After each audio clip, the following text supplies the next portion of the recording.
somos Florencia Lara y María Inés Visco, especialistas en tocoginecología, y hoy vamos a hablar de la famosa translucencia nucal. Exactamente, o también conocida como NT+ o screening del primer trimestre. ¿Qué es la translucencia nucal? La translucencia nucal es una de las ecografías más importantes del embarazo, ¿sí? De hecho, son dos las que importan para poder evaluar la salud del bebé durante el embarazo y poder evaluar también algunos riesgos para la mamá. Lo que hacemos en este estudio es, en realidad, un estudio combinado donde tomamos la presión, hacemos preguntas sobre la salud de la madre, evaluamos al bebé a través de una ecografía y dosamos dos hormonas que fabrica la placenta. Toda esta información la vamos a estar integrando con un programa, el de la Fetal Medicine Foundation, que nos va a arrojar un cálculo de riesgo. Con ese cálculo de riesgo lo que vamos a estar haciendo es decidir si tenemos que hacer o no un estudio genético, si tenemos que sí o no dar aspirina. ¿Y en qué semana se hace esta ecografía? Se realiza entre la semana 11 y 13.6. Esto es importantísimo porque el programa no me va a dejar hacer ningún cálculo si el bebé mide menos de 45 milímetros o mide más de 84 milímetros. O sea que sí o sí tengo que estar exactamente en esas semanas para poder darle esta información al programa y que me devuelva un cálculo de riesgo. ¿Y la ecografía y las hormonas se hacen el mismo día?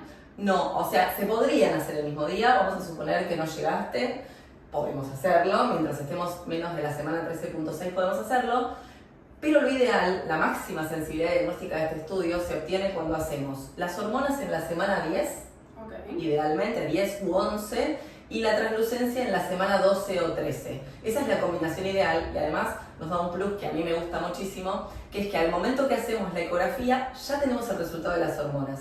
Y eso nos permite darle a la paciente en el momento el resultado y poder en el momento también hacer nuestro asesoramiento para poder evaluar cuáles son los pasos a seguir según el resultado. Vos contaste recién que le tomaban la presión a las mujeres. ¿Cómo les toman la presión? La presión está estandarizada, no es que hacemos lo que queremos, hay que tomarlo 2 veces de cada brazo. Nosotros lo hacemos con los tensiómetros que están homologados por la Organización Mundial de la Salud. Y lo que hacemos con estos tensiómetros es evaluar en los 2 brazos que la tensión sea constante para saber que lo estamos haciendo de manera correcta y que están funcionando bien. Se toman las 2 presiones de los 2 brazos y se coloca en este software que les comentaba hace un ratito, y esto nos va a permitir calcular lo que se llama tensión arterial media, que es uno de los métodos más sensibles para conocer el riesgo de insuficiencia placentaria. ¿Cuáles son los parámetros así como más importantes que se le miran al feto? Al bebé lo que vamos a estar evaluando primero la edad gestacional, por supuesto la ubicación de la placenta, que no tenga ninguna malformación mayor. Este es el momento de descartar, por ejemplo, anencefalia o alguna alteración en alguno de los miembros o algunas patologías que también podemos ver como, por ejemplo, un falocele. Bueno, son patologías fetales muy graves que las podemos ver en esta misma ecografía, por eso es importante evaluar la anatomía. Pero después lo que vamos a estar midiendo es la translucencia nucal, específicamente, exacto. La translucencia nucal es un espacio que se forma entre este hueso que tenemos acá, el hueso occipital, y la piel. Si nosotros nos tocamos tenemos la piel casi pegada, pero los bebés no, tienen un poquito de líquido, y como ese líquido se ha visto relacionado a algunas patologías, no necesariamente significa que si está aumentado tengamos una patología, es lo que medimos para poder hacer el cálculo de riesgo, por ejemplo, de síndrome de Down, trisomía 13, 18.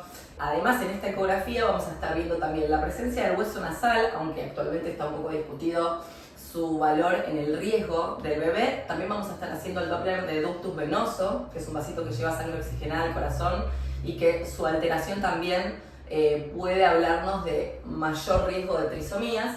Y vamos a estar evaluando también el Doppler de arterias uterinas para cálculo de riesgo de preeclampsia. Y ahora entiendo lo que me contás, son todos signos indirectos. Y entonces mi pregunta surge, ¿cuál es la diferencia entre un ADN fetal en sangre materna y una translucencia nucal plus?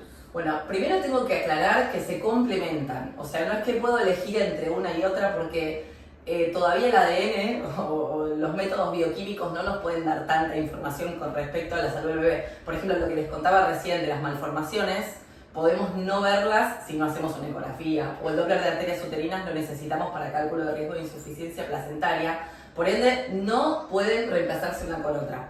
Pero sí tenemos que reconocer que el ADN fetal en sangre materna, que también es un método de screening, igual que la translucencia, tiene mayor sensibilidad diagnóstica a la hora de encontrar una trisomía. ¿Por qué esto es así? Porque Lo que yo hago con la translucencia es observar características de un bebé y contárselas a un programa. Lo que no es igual a tener un bebé con patología, ¿sí? Si yo quiero saber si un bebé tiene un cromosoma de más, como pasa en el síndrome de Down, en la trisomía 13, en la trisomía 18 y otras trisomías, lo que debería hacer para hacerlo de manera más corta es justamente contar los cromosomas. Eso es lo que me permite hacer el ADN fetal en sangre materna. O sea, le saco sangre a la mamá, lo mando a estudiar y evalúa directamente los cromosomas del bebé, los cuenta y entonces ahí tengo como un camino más corto y mucho más sensible para lo que son estas trisomías. Y la consulta es, y entonces, si me sale mal cualquiera de los dos, ¿cuál es el siguiente paso? La punción de vellosidades coriales. Acá tengo que aclarar qué significa que me salga mal una translucencia nucal o un NT+. Que me salga mal, en realidad no se evalúa tan así, o sea, no es correcto decir que salió mal. Lo correcto es decir que una vez que yo le doy toda esta información al programa, el programa me va a dividir a la paciente en 3 resultados. Las pacientes de bajo riesgo, depende de la sociedad que sigamos el valor de corte, pero las de bajo riesgo no deberíamos ofrecerle ningún estudio genético. A las pacientes de alto riesgo, o sea, de un valor hasta 1 en 50, le vamos a ofrecer una punción de vellosidades coriales. Y a la paciente que nos queda en el riesgo intermedio, entre 1 en 50 y 1 en 400, ese es el valor de corte que tomamos en AME, a esa paciente le vamos a ofrecer un ADN fetal en sangre materna, que es otro método de screening. Pero la punción de vellosidades coriales es la diagnóstica. O sea, que si yo tengo un ADN fetal patológico o una translucencia de alto riesgo, tengo que ofrecer a esa mamá un estudio genético. Simplemente la seleccioné para hacer un estudio genético, no significa que ese bebé vaya a tener una patología. De hecho, la mayoría de las veces no va a ser. Pero para no ofrecer una punción de vellosidades coriales a toda la población, que eso es riesgoso, es costoso, requiere de alguna manera poner en riesgo al embarazo, no se lo ofrecemos a todo el mundo, sino a los bebés que tengan mayor riesgo.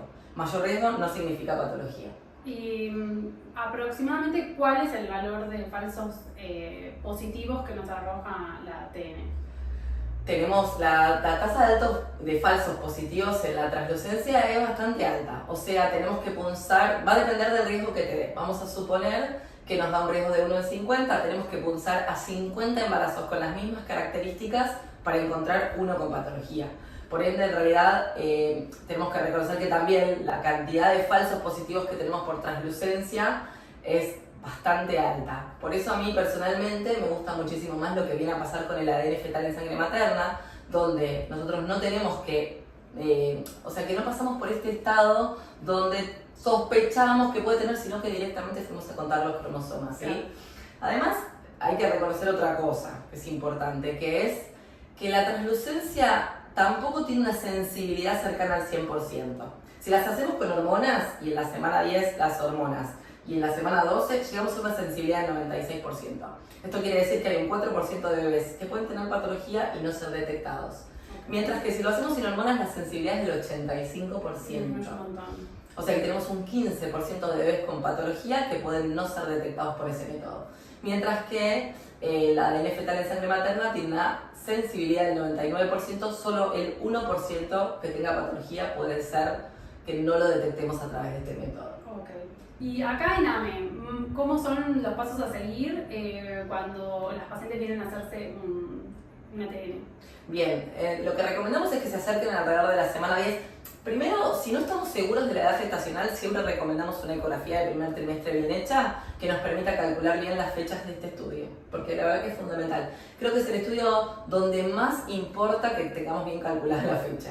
Y lo que hacemos en AME, bueno, vienen, se acercan al mostrador, lo pueden hacer online, abonan el estudio completo y con eso les damos ya la orden para ir a sacar sangre. No requiere ayuno, entonces alrededor de la semana 10-11 te van a hacer la orden para que vayas a sacarte sangre y te van a dar un turno para que en la semana 12 o 13 vengas a hacerte la translucencia. Acá en AME somos varios médicos los que hacemos translucencia, todos estamos certificados por la Fetal Medicine Foundation y eso es importante porque no es lo mismo hacer una translucencia sin entrenamiento, sin los certificados que corresponden. No es un estudio tan sencillo como para realmente que lo pueda hacer cualquiera. Nos ha costado a todos un largo camino de aprendizaje. Tiene una curva de aprendizaje muy grande, así que en AME solo lo hacemos quienes tenemos ese certificado y además somos nosotros mismos los que damos seguimiento a este resultado. Ponele, si algo no está como nosotros esperamos, o es patológico, o aumenta el riesgo en algo, somos nosotros mismos los que vamos a asesorar y quedamos a disposición tanto de la familia como del obstetra para ver cuáles son los pasos a seguir. Bueno, muchas gracias, May, y nos veremos para sacarnos más dudas. Sí, gracias, Flor.